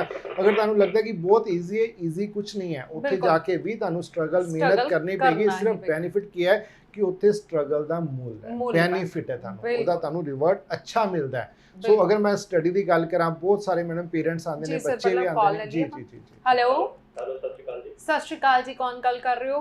ਮੈਡਮ ਪਰਮਵੀਰ ਬੋਲ ਰਿਹਾ ਜੀ। ਜੀ ਪਰਮਵੀਰ, ਕਿੱਥੋਂ ਗੱਲ ਕਰ ਰਹੇ ਹੋ, ਕੀ ਸਵਾਲ ਹੈ? ਮੈਡਮ ਮੈਂ ਬਠਿੰਡੇ ਤੋਂ ਬੋਲ ਰਿਹਾ ਜੀ। ਓਕੇ ਠੀਕ ਹੈ, ਕੀ ਪੁੱਛਣਾ ਚਾਹੁੰਦੇ ਹੋ? ਮੈਡਮ ਮੈਂ 2016 ਚ ਆਸਟ੍ਰੇਲੀਆ ਗਿਆ ਸੀਗਾ ਆਫਟਰ ਪਲੱਸ 2। ਠੀਕ ਹੈ ਜੀ। ਤੇ ਘਰੇ ਪ੍ਰੋਬਲਮ ਸੀ, ਮੈਂ 17 ਚ ਵਾਪਸ ਆ ਗਿਆ ਸੀਗਾ ਜੀ। ਠੀਕ ਹੈ ਸਰ। ਤੇ ਯਾਨੀ ਕਿ ਸਟੱਡੀ ਮੈਂ ਕੰਪਲੀਟ ਨਹੀਂ ਕੀਤੀ, ਇੱਥੇ ਹੀ ਆ ਗਿਆ ਪਿੱਛੇ ਛੱਡ ਕੇ। ਜੀ ਜੀ ਜੀ ਜੀ ਜੀ ਜੀ ਓਕੇ। ਤੇ ਮੈਂ ਹੁਣ ਦੁਬਾਰਾ ਅਪਲਾਈ ਕਰਨਾ ਹੈ ਕਿ ਆਈਲੈਟਸ ਕੀਤੀ ਹੈ ਮੈਂ ਹੁਣੇ। ਕਿੰਨੇ ਬੈਂਡ ਆਏ ਨੇ ਔਰ ਕਿੱਥੇ, ਆਸਟ੍ਰੇਲੀਆ ਜਾਣਾ ਦੁਬਾਰਾ ਜਾਂ ਕਿਤੇ ਹੋਰ? ਤੁਸੀਂ ਸੁਜੈਸਟ ਕਰ ਦਿਓ। ਵੈਸੇ ਤਾਂ ਮੈਨੂੰ ਕਹਿ ਰਿਹਾ ਵੀ ਕਿਤੇ ਕਦੋਂ ਕੰਸਲਟੈਂਟ ਨਾਲ ਮੈਂ ਗੱਲ ਕੀਤੀ ਸੀ, ਉਹ ਕਹਿੰਦੇ ਜਿਵੇਂ ਤੁਸੀਂ ਸਟੱਡੀ ਕੰਪਲੀਟ ਨਹੀਂ ਕੀਤੀ ਹੈਗੀ ਦੁਬਾਰਾ ਆਸਟ੍ਰੇਲੀਆ ਨਾ ਲਗਾਇਓ। ਜੇ ਤਾਂ ਆਸਟ੍ਰੇਲੀਆ ਹੋ ਸਕਦਾ ਠੀਕ ਹੈ, ਨਹੀਂ ਤੁਸੀਂ ਸੁਜੈਸਟ ਕਰ ਦਿਓ ਕਿੱਥੇ ਜਾ ਸਕਦਾ ਹੈ। ਕਿੰਨੇ ਬੈਂਡ ਆਏ ਨੇ ਤੁਹਾਡੇ? ਮੈਡਮ ਇੱਕ ਬੜੇ ਦੇ ਵਿੱਚ 5.5 ਹੈ, ਬਾਕੀ 6 ਹੈ।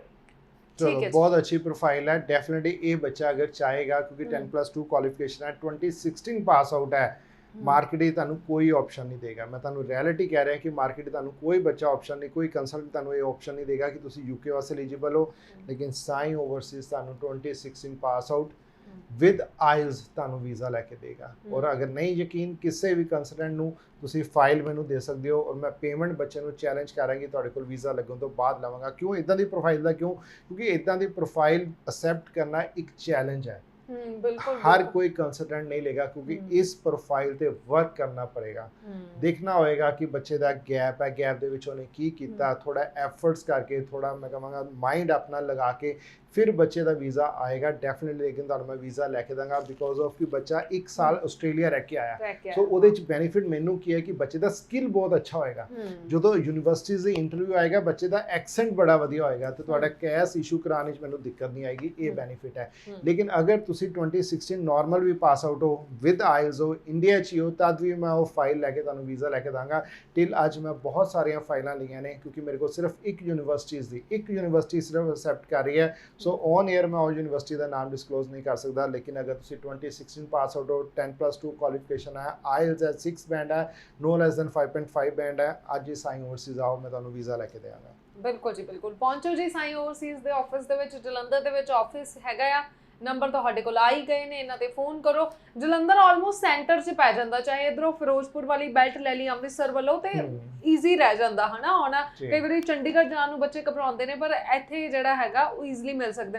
ਅੱਛਾ ਸਰ, ਬੱਚਿਆਂ ਦੀ ਸ਼ਿਕਾਇਤ ਹੁੰਦੀ ਹੈ ਕਿ ऑनर नहीं मिलते, सानू काउंसलर ना मिलवा देंगे ने, तुसी मिलोगे? डेफिनेटली मैम, मेरे च ये प्रॉब्लम नहीं है। और मैं सॉरी ये चीज़ कहने लगा क्योंकि ज़्यादातर जो मैं बच्चों तो सुनिया कि चंडीगढ़ ਦੇ ਵਿੱਚ देखो मैं किसी ਨੂੰ क्रिटिसाइज़ नहीं कर रहा, सॉरी, कि चंडीगढ़ ਦੇ कंसल्टेंट्स घट मिलते हैं, हो सकता उत्थे भी मिलते हैं कई, लेकिन जो मैं ओवरऑल रिवर्ट जो मैं सुनिया मैं वही गल कर रहा कि लेकिन जलंधर ਦੇ ਵਿੱਚ ਅਗਰ ਮੈਂ ਕਹਾਂ ਤਾਂ ਮੈਕਸਿਮਮ ਜਿਹੜੇ ਕਿ ਅੱਛੀ ਕੰਪਨੀਜ਼ ਹੈ, ਮੈਂ ਨਹੀਂ ਕਹਿ ਰਿਹਾ, ਸਾਡੇ ਬਹੁਤ ਅੱਛੀਆਂ ਕੰਪਨੀਜ਼ ਜਲੰਧਰ ਦੇ ਵਿੱਚ ਅਵੇਲੇਬਲ ਹੈ।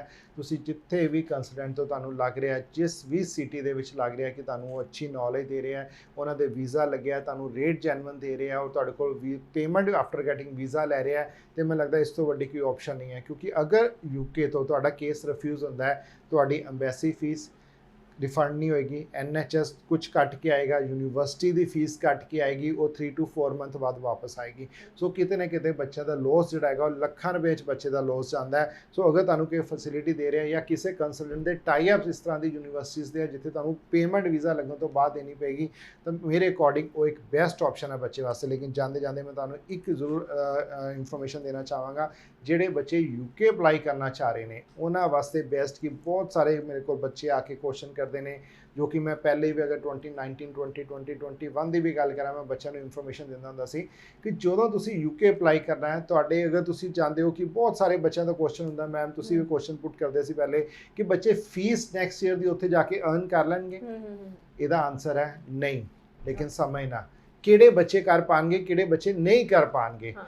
ਜਿਹੜੇ ਬੱਚਿਆਂ ਦੇ ਵਿੱਚ ਅੱਜ ਸਕਿੱਲ ਹੋਏਗਾ, ਕੁਝ ਇੱਥੋਂ ਜਿਹੜੀ ਚੀਜ਼ ਮੈਂ ਤੁਹਾਨੂੰ ਦੱਸ ਰਿਹਾ ਕਿ ਤੁਸੀਂ ਆਹ ਚੀਜ਼ਾਂ ਦੇ ਵਿੱਚ ਕੰਮ ਸਿੱਖ ਕੇ ਜਾਓ, ਜ਼ਿਆਦਾ ਪ੍ਰੋਬਲਮ ਨਹੀਂ ਹੈ, ਬਹੁਤ ਈਜ਼ੀ ਤੁਹਾਨੂੰ ਮੈਂ ਗਾਈਡ ਕਰ ਰਿਹਾ। ਅਗਰ ਤੁਹਾਡੇ ਵਿੱਚ ਇਹ ਸਕਿੱਲ ਹੋਏਗਾ ਤੁਸੀਂ ਡੈਫੀਨੇਟਲੀ ਉੱਥੇ ਜਾ ਕੇ ਨੈਕਸਟ ਈਅਰ ਦੀ ਫੀਸ ਅਰਨ ਕਰੋਗੇ। ਔਰ ਅਗਰ ਤੁਸੀਂ ਰੱਬ ਭਰੋਸੇ, ਜੋ ਕਿ ਅਸੀਂ ਨੋਬ ਨਹੀਂ ਕਰਦੇ ਹਾਂ ਕਿ ਪਹਿਲੇ ਵੀਜ਼ਾ ਲੱਗ ਜਾਵੇ, ਉੱਥੇ ਜਾ ਕੇ ਦੇਖਾਂਗੇ, ਫਿਰ ਤੁਹਾਨੂੰ ਨੈਕਸਟ ਈਅਰ ਦੀ ਫੀਸ ਆਪਣੇ ਪੇਰੈਂਟਸ ਤੋਂ ਦੁਬਾਰਾ ਮੰਗਾਣੀ ਪਏਗੀ। ਹਾਂ, ਅਗਰ ਤੁਸੀਂ ਚਾਹ ਰਹੇ ਹੋ ਤੁਸੀਂ ਪੇਰੈਂਟਸ ਦੇ ਬਰਡਨ ਨਹੀਂ ਮੰਨਣਾ, ਸਭ ਤੋਂ ਈਜ਼ੀ ਜੌਬ ਮੈਡਮ ਪੀਜ਼ਾ ਦੀ, ਪੀਜ਼ਾ ਮੇਕਰ ਕੀ। ਅਗਰ ਤੁਸੀਂ ਇੱਥੇ ਡੋਮਿਨਲਸ ਦੇ, ਪੀਜ਼ਾ ਹਟ ਜਾਂ ਲੋਕਲ ਬ੍ਰਾਂਡ, ਲੋਕਲ ਕਾफ़ी ਪੀਜ਼ਾ, ਕਾफ़ी ਮਤਲਬ ਛੋਟੀ ਛੋਟੀ ਸ਼ਾਪਸ ਹੈ ਜਿੱਥੇ ਤੁਸੀਂ ਪੀਜ਼ਾ ਮਿਲਦਾ ਹੈ, ਉੱਥੇ ਜਾ ਕੇ ਅਗਰ ਤੁਸੀਂ 2 ਤੋਂ 3 ਮੰਥ, ਸਿਰਫ 2 ਤੋਂ 3 ਮਹੀਨੇ ਅਗਰ ਤੁਸੀਂ ਸਿੱਖ ਲਓਗੇ ਕਿ ਕਿਸ ਤਰ੍ਹਾਂ ਪੀਜ਼ਾ ਬਣਾਉਂਦੇ, ਤੁਹਾਨੂੰ ਉੱਥੇ ਜਾ ਕੇ ਬਹੁਤ ਈਜ਼ੀ ਜੌਬ ਮਿਲ ਜਾਏਗੀ। ਇਸ ਤੋਂ ਇਲਾਵਾ ਤੁਹਾਨੂੰ ਟੈਟੂ ਮੇਕਰਸ ਅਗਰ ਤੁਸੀਂ ਸਿੱਖ ਲੋਗੇ, ਇਹ ਵੀ ਕੋਈ ਜ਼ਿਆਦਾ ਟਫ ਕੰਮ ਨਹੀਂ ਹੈ, 5 ਤੋਂ 6 ਮੰਥ, ਔਰ ਅੱਛਾ ਕੰਮ ਹੈ, ਅੱਜ ਟ੍ਰੈਂਡ ਵਿੱਚ ਵੀ ਹੈ। ਅਗਰ ਇਹ ਕੰਮ ਤੁਸੀਂ ਸਿੱਖ ਕੇ ਜਾਓਗੇ, ਤੁਹਾਨੂੰ ਉੱਥੇ ਬਹੁਤ ਈਜ਼ੀ ਜਿਹੜਾ ਕਿ ਤੁਹਾਨੂੰ ਉੱਥੇ ਜੌਬ ਮਿਲ ਜਾਏਗੀ। ਮੀਨਸ ਕਿ ਤੁਸੀਂ ਜਾਂਦੇ ਹੀ ਤੁਹਾਡੇ ਜੌਬ ਤੁਹਾਡੀ ਵੇਟ ਕਰ ਰਹੀ ਹੋਏਗੀ, ਇਹ ਰਿਐਲਿਟੀ ਹੈ। ਜਿਹੜਾ ਵੀ ਤੁਹਾਡਾ ਕੋਈ ਫਰੈਂਡ, ਤੁਹਾਡਾ ਬ੍ਰਦਰ, ਤੁਹਾਡਾ ਰਿਲੇਟਿਵ ਯੂਕੇ 'ਚ ਹੈ, ਤੁਸੀਂ ਉੱਥੋਂ ਇਹ ਕ੍ਰੋਸ ਵੈਰੀਫਾਈ ਕਰ ਸਕਦੇ ਹੋ, ਮੇਰੀ ਇਹ ਵਰਡ। ਥਰਡ, ਅਗਰ ਤੁਸੀਂ ਉੱਥੇ ਇੰਟਰਨੈਸ਼ਨਲ ਲਾਇਸੈਂਸ ਬਣਾ ਕੇ ਜਾਂਦੇ ਹੋ ਤਾਂ ਉਹਦੇ ਵਾਸਤੇ ਇਹ ਨਹੀਂ ਹੈ ਕਿ ਤੁਸੀਂ ਉੱਥੇ ਜਾ ਕੇ ਖੁਦ ਹੀ ਆਪਣੀ ਟੈਕਸੀ ਪਰਚੇਜ਼ ਕਰਨੀ ਹੈ। ਤੁਹਾਨੂੰ ਉੱਥੇ ਡਿਲੀਵਰੀ ਦੇ, ਤੁਹਾਨੂੰ ਉੱਥੇ ਪਾਰਸਲ ਡਿਲੀਵਰ ਕਰਨ ਦੇ, ਜਿਹੜੇ ਕਿ ਤੁਹਾਨੂੰ ਗੱਡੀ ਉਹ ਪ੍ਰੋਵਾਈਡ ਕਰਨਗੇ, ਲੇਕਿਨ ਤੁਹਾਡੇ ਕੋਲ ਇੰਟਰਨੈਸ਼ਨਲ ਲਾਇਸੈਂਸ ਹੋਣਾ ਚਾਹੀਦਾ। ਕਾਫੀ ਲੋਕਾਂ ਨੂੰ ਨੌਲੇਜ ਨਹੀਂ ਹੁੰਦੀ, ਉਹ ਕਹਿੰਦੇ ਕਿ ਇੰਟਰਨੈਸ਼ਨਲ ਲਾਇਸੈਂਸ ਉੱਥੇ ਅਸੈਪਟ ਨਹੀਂ ਹੁੰਦਾ, ਲੇਕਿਨ 1 ਸਾਲ ਵਾਸਤੇ ਹੈਗਾ। ਅਗਰ ਤੁਹਾਡੇ ਕੋਲ ਇੰਟਰਨੈਸ਼ਨਲ ਲਾਇਸੈਂਸ ਹੈ, ਤੁਸੀਂ 1 ਸਾਲ ਉੱਥੇ ਗੱਡੀ ਡਰਾਈਵ ਕਰ ਸਕਦੇ ਹੋ। ਸੋ ਇੱਥੇ ਤੁਸੀਂ ਬਣਾ ਕੇ ਜ਼ਰੂਰ ਜਾਓ, ਜਿਹੜੇ ਵੀ ਬੱਚਿਆਂ ਨੇ ਜਾਣਾ, ਅਗਰ ਤੁਸੀਂ ਇੰਟਰਨੈਸ਼ਨਲ ਲਾਇਸੈਂਸ ਬਣਾ ਕੇ ਜਾਂਦੇ ਹੋ, ਤੁਹਾਨੂੰ ਉੱਥੇ ਜੌਬ ਦੀ ਆਪਸ਼ਨ ਬਹੁਤ ਈਜ਼ੀ ਮਿਲੇਗੀ। ਸੋ ਬਿਲਕੁਲ ਜੀ। ਸੋ ਸਮਾਂ ਸਾਡੇ ਕੋਲ ਆਲਮੋਸਟ ਖਤਮ ਹੀ ਹੋ ਗਿਆ। ਆਪਾਂ ਕਾਲ ਜਾਂਦੇ ਜਾਂਦੇ ਸਵਾਲ ਲੈ ਲੈਣੇ, ਆਨਸਰ ਤੁਹਾਨੂੰ ਬਾਅਦ ਚ ਮਿਲ ਜਾਏਗਾ। ਹੈਲੋ, ਸਤਿ ਸ਼੍ਰੀ ਅਕਾਲ।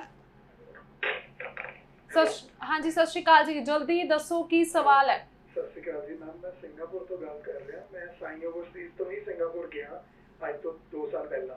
ਠੀਕ ਹੈ ਜੀ। ਤੇ ਮੇਰੀ ਉੱਥੇ ਸਟੱਡੀ ਹੋ ਗਈ ਹੋਈ ਹੈ 1 ਈਅਰ ਡਿਪਲੋਮਾ। ਪਰਸੈਂਟੇਜ ਮੈਮ ਮੇਰੀ +2 ਚ 73% ਸੀ। ਠੀਕ ਹੈ। ਹੁਣ ਮਤਲਬ ਜੇ ਮੈਂ ਅੱਗੇ ਮੂਵ ਹੋਣ ਜਾਣਾ ਤੇ ਯੂਕੇ ਦਾ, ਮਤਲਬ ਅਜੇ ਮੈਂ ਉੱਥੇ ਕੰਮ ਕਰ ਰਿਹਾ, ਮੇਰਾ ਵੈਲ ਸੈਟਲਡ ਹੁੰਦਾ। ਠੀਕ ਹੈ ਜੀ। ਵਰਕ ਕਰ ਰਿਹਾ ਮੈਂ, ਅੱਛਾ ਕੰਮ ਚੱਲ ਰਿਹਾ ਮੇਰਾ। ਜੀ ਜੀ ਜੀ। ਤੇ ਪਰ ਮੈਂ ਚਾਹਨਾ ਥੋੜਾ ਹੋਰ ਅੱਛੀ ਓਪਰਚੁਨਿਟੀਜ਼ ਮਿਲਣ, ਕੋਈ ਥੋੜਾ ਹੋਰ ਵੱਡੇ ਕੰਟਰੀ ਨਿਕਲਾਂ, ਯੂਕੇ ਵਗੈਰਾ। ਤੇ ਉਹਦੇ ਲਈ ਮਤਲਬ ਮੈਂ ਆਫਿਸ ਵਿਜ਼ਿਟ ਕਰਾਂ, ਕਿਵੇਂ ਕੀ ਰਿਕੁਆਇਰਮੈਂਟ ਹੈ, ਵਿਦਆਊਟ ਟੈਕਸ ਹੋ ਜਾਏਗਾ। ਠੀਕ ਹੈ ਜੀ, ਠੀਕ ਹੈ। ਸੋ ਸਰ, ਪਰ ਸਮਾਂ ਸਾਡੇ ਕੋਲ ਨਹੀਂ ਹੈਗਾ। ਡੈਫੀਨਿਟਲੀ ਮੈਂ ਸ਼ੋਰਟ ਵਿੱਚ ਇੱਕ ਆਨਸਰ ਦੇਣਾ ਚਾਹਾਂਗਾ ਬੱਚੇ ਨੂੰ। ਤੁਹਾਨੂੰ ਇੰਡੀਆ ਵਾਪਸ ਆਉਣ ਦੀ ਜ਼ਰੂਰਤ ਨਹੀਂ ਹੈ, ਤੁਸੀਂ ਉੱਥੇ ਹੀ ਲੋਕਲ ਕੰਸਲਟੈਂਟ ਨੂੰ ਜਾਂ ਮੇਰੇ ਮੋਬਾਈਲ ਤੇ ਤੁਸੀਂ ਕਾਲ ਕਰਕੇ ਮੇਰੇ ਤੋਂ ਪ੍ਰੋਪਰ ਇਨਫੋਰਮੇਸ਼ਨ ਲੈ ਸਕਦੇ ਹੋ। ਬਿਲਕੁਲ ਜੀ। ਸੋ ਪ੍ਰੋਪਰ ਡਿਟੇਲ ਚ ਤੁਹਾਨੂੰ ਫੋਨ ਤੇ ਗੱਲ ਦੱਸ ਦਿੱਤੀ ਜਾਏਗੀ। So thank you so much sir. Thank you ma'am, thank you very much. So ਤੁਹਾਡੇ ਕੋਲ ਵੀ ਜੀ ਨੰਬਰ ਆ ਗਏ ਨੇ, ਸ਼ੋਅ 'ਚ ਕਾਲ ਨਹੀਂ ਮਿਲਿਆ ਕੋਈ ਗੱਲ ਨਹੀਂ, ਤੁਸੀਂ ਸ਼ੋਅ ਤੋਂ ਬਾਅਦ ਵੀ ਕਾਲ ਕਰੋ, ਜਦੋਂ ਮਰਜ਼ੀ ਇਹਨਾਂ ਨੰਬਰ ਤੇ ਤੁਸੀਂ ਕਾਲ ਕਰ ਸਕਦੇ ਹੋ। ਸਤਿ ਸ਼੍ਰੀ ਅਕਾਲ। My name is Diljit Kaur and I'm from village Koltham, which is nearby Phagwara, and I got my visa within 1 week and without interview, and I suggest to my all friends and relatives to visit to Sai Overseas. ਮੇਰਾ ਨਾਮ ਗੁਰਵਿੰਦਰ ਸਿੰਘ ਆ, ਮੈਂ ਫਗਵਾੜਾ ਦਾ ਰਹਿਣ ਵਾਲਾ ਹਾਂ। ਮੈਨੂੰ ਸਾਈ Overseas ਬਾਰੇ Instagram ਤੋਂ ਪਤਾ ਲੱਗਾ ਸੀਗਾ ਤੇ ਫਿਰ ਅਸੀਂ ਇੱਥੇ ਵਿਜ਼ਿਟ ਕੀਤਾ। ਤੇ ਪਹਿਲਾਂ ਮੇਰੇ ਸਪਾਊਸ ਦਾ ਵੀਜ਼ਾ ਆਇਆ ਸੀਗਾ, ਤੋਂ 2 ਦਿਨ ਬਾਅਦ ਮੇਰਾ ਆਇਆ। ਹੁਣ ਇਕੱਠੇ ਅਸੀਂ ਜਾਵਾਂਗੇ। ਜਿਨ੍ਹਾਂ ਨੇ ਵੀ ਯੂਕੇ ਦਾ ਅਪਲਾਈ ਕਰਨਾ ਤਾਂ ਸਾਈ ਓਵਰਸੀਜ਼ ਬਾਰੇ ਇੱਥੋਂ ਕਰੋ।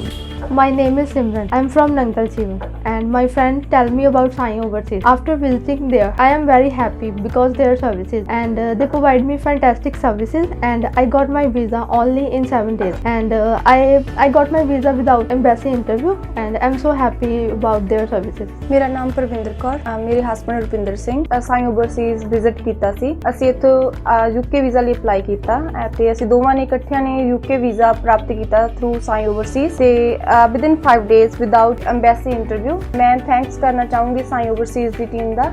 My name is Amandeep Kaur. I applied for UK spouse visa and within 7 working days I got my visa. Now I recommend everyone to pay their visit at Sai Overseas for getting best experience. And also I got my visa without any embassy interview. Once again, thank you Sai Overseas. Hello everyone, my name is Paramjit Kaur and my spouse name is Lakhvinder Singh. Belong to Sharpur district, and we know about Sai Overseas services, and after then I applied for my spouse visa and we got our visa within 5 days without any embassy embassy interview, and I recommend all my friends and relatives please once visit here if you want to study in UK. Thank you Sai Overseas Services. Hi, my name is Shubhadeep Das. I'm from Kolkata. My sister who recommended me to come here in this organization. Sometimes ago, my brother also came here and got the visa from this organization to Singapore. I'm coming here and got my visa within few days. Such a nice accommodation and good staffs with good communication skills, presentations. Thank you, Sai Overseas. I'm very lucky. Hi everyone, my name is Ashpreet Kaur. I am from Hoshiarpur. I came to know about Sai Overseas through social media, and then I visited here and applied for my masters in UK, and I got my visa without IELTS and without embassy interview within 9 days. The team is so supportive and they guide me properly, and this is the result here. So if you guys are having dream to go abroad, so please do visit here. They will guide you properly. So thank you Sai Overseas. My name is Simarjit Kaur and my spouse name is Jagjit Singh. I'm from Phagwada city. I applied my UK visa, spouse visa from Sai Overseas, and I got my visa within 7 days without any embassy interview. And the Sai Overseas recommended by my sister, and she also came to know about from the internet. And I also recommend to my friends and my relatives to come in this Sai Overseas and apply their spouse and their study visa. Thank you Sai Overseas. ਮੇਰਾ ਨਾਮ Narendra Kaur, wife of Kanwarpal Singh, ਤੇ ਆਪਾਂ ਇਹਨਾਂ ਦੇ office ਵਿੱਚ visit ਕੀਤਾ। ਅਸੀਂ UK spouse visa ਲਈ ਅਪਲਾਈ ਕੀਤਾ। ਵਿਦਿਨ ਵੀਕ ਵਿੱਚ ਸਾਡਾ ਜਿਹੜਾ ਹੈ ਸਪਾਊਸ ਵੀਜ਼ਾ ਅਸੀਂ ਰਿਸੀਵ ਕੀਤਾ ਹੈ ਸਾਈ ਓਵਰਸ ਦੀ ਹੈਲਪ ਨਾਲ। Thank you Sai overs. Hello everyone, ਮੇਰਾ ਨਾਮ ਸਿਮਰਨ ਹੈ। ਮੇਰੇ ਸਪਾਊਸ ਦਾ ਨਾਮ ਕੁਲਦੀਪ ਸਿੰਘ ਹੈ। ਸਾਈ ਓਵਰਸੀਜ਼ ਤੋਂ ਅਪਲਾਈ ਕੀਤਾ ਸੀਗਾ ਤੇ ਵਿਦਿਨ 5 ਡੇਜ਼ ਮੇਰਾ ਵਿਦਆਊਟ ਇੰਟਰਵਿਊ ਯੂਕੇ ਦਾ ਵੀਜ਼ਾ ਆਇਆ। And I am very satisfied with the staff because the staff is very cooperative. So I highly recommend to everyone to visit this place. Thank you everyone. My name is Kamalpreet Kaur. I am come from Jalandhar. I know about Sai Overseas with the help of social sites named Instagram. Actually I have educational gap of 3 years, but when I visit over there, then I know about each and everything about my visa. Finally I got my visa within 1 week without embassy interview, and I recommend my all the friends who visit over there. And thank you Sai Overseas. ਮੇਰਾ ਨਾਮ ਜਸ਼ਨਪ੍ਰੀਤ ਸਿੰਘ ਹੈ ਜੀ ਤੇ ਇੱਥੋਂ ਮੈਂ ਆਪਣਾ visa 5 ਦਿਨਾਂ ਵਿੱਚ ਬਿਨਾਂ ਐਮਬੈਸੀ ਇੰਟਰਵਿਊ ਤੋਂ ਮੈਨੂੰ ਮੇਰਾ ਵੀਜ਼ਾ ਮਿਲ ਗਿਆ। ਮੈਂ ਰეკਮੈਂਡ ਕਰਦਾ ਆਪਣੇ ਫਰੈਂਡਸ ਤੇ ਰਿਲੇਟਿਵਸ ਨੂੰ ਵੀ ਇੱਥੇ ਜ਼ਰੂਰ ਵਿਜ਼ਿਟ ਕਰਨ। ਇਹਨਾਂ ਦੀ ਸਰਵਿਸ ਬਹੁਤ ਜ਼ਿਆਦਾ ਵਧੀਆ ਤੇ ਮੈਂ ਅੱਜ ਬਹੁਤ ਖੁਸ਼ ਹਾਂ ਇਹਨਾਂ ਦੀ ਤੇ ਅੱਜ ਮੇਰਾ ਵੀਜ਼ਾ ਮੇਰੇ ਹੱਥ ਵਿੱਚ ਹੈ।